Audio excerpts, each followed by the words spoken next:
Sementara itu pemirsa, Anda yang gemar berbelanja online, bersiaplah. Sejak 1 Juli pemerintah membebankan pajak belanja online sebesar 10%. Ya, pajak dikenakan untuk mengimbangi pajak belanja offline berupa pajak pertambahan nilai atau PPN 10% yang sudah lebih dulu dikenakan. Sejumlah konsumen pasar elektronik pun mengaku keberatan dengan kebijakan ini.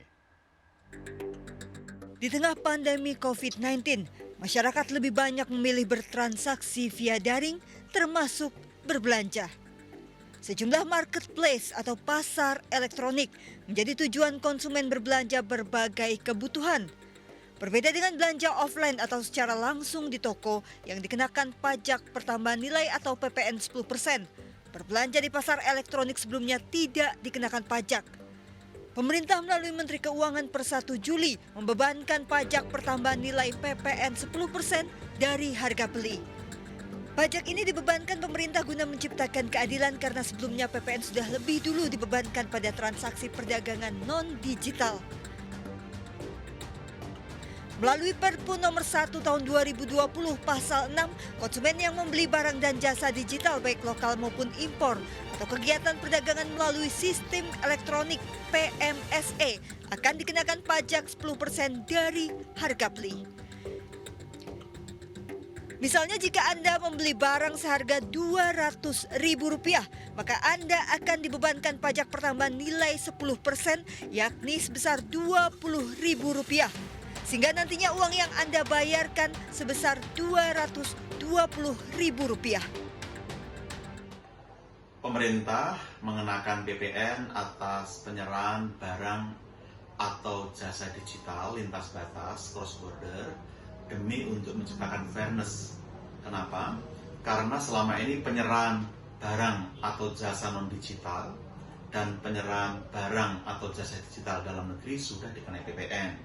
Sedangkan yang lintas batas atau cross border belum dikenai PPN, maka sekarang mereka wajib memungut PPN.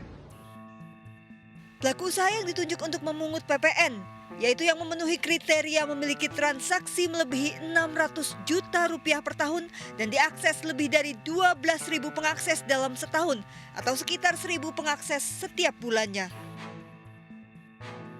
Namun Sabtu sore saat kami mencoba untuk bertransaksi melalui sejumlah pasar elektronik dan kami menjumpai PPN belum muncul di akhir transaksi. Sementara sejumlah warga yang terbiasa berbelanja online mengaku keberatan dengan pemberlakuan kebijakan PPN 10%. Aku itu lumayan konsumtif sih kalau untuk belanja online ya. Jadi kalau misalnya untuk belanja-belanja yang harganya tidak terlalu mahal kayak di atas masih Rp20.000, Rp50.000 terus harus kena pajak juga, kayaknya jadi mengeluarkan biaya jauh lebih banyak gitu. Kalau saya sih dasarnya setuju aja ya, karena kan kalau buat perkembangannya negara kita sih setuju aja kalau saya. Mbak sendiri sering belanja online nggak sih? Saya sih jarang. Aturannya ya jangan diadain dulu, di perekonomian kita dibenerin dulu, maksudnya kayak dulu, jangan. Kalau sekarang ini kan perekonomiannya lagi turun, jadi kalau buat dinaikin pajak lah, kasihan buat rakyat kecilnya aja sih. Kalau mungkin Meski dianggap membebani, namun pajak yang ditanggung pembeli bertujuan untuk memberikan keadilan bagi pelaku pasar non-digital, di mana harga barang dan jasa di situs digital bersaing kompetitif dengan produk dan jasa non-digital, serta menciptakan kesadaran pelaku usaha untuk membayar pajak. Dari Jakarta, tim liputan melaporkan.